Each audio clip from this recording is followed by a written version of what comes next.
আজকে আমি বিশেষ টোটকা বা মন্ত্র সম্বন্ধে আলোচনা করব। বিশেষ করে তাদের জন্য যারা শনির প্রভাবে ভুগছেন, শনির সাড়ে, শনির আড়াইয়া, শনির মহাদশা, শনির অন্তর্দশা, শনির প্রত্যন্ত দশা। এই কারণেতে সাংসারিক, শারীরিক, মানসিক, আর্থিক উন্নতি, মানুষের সঙ্গে সুসম্পর্কের সমস্যা তৈরি হচ্ছে। এই কাজগুলি করুন।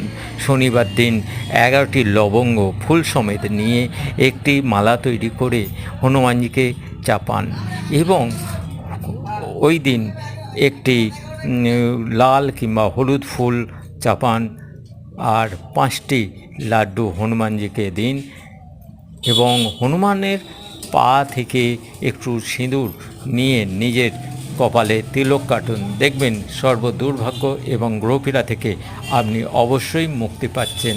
ভক্তিভাবে এটি করুন।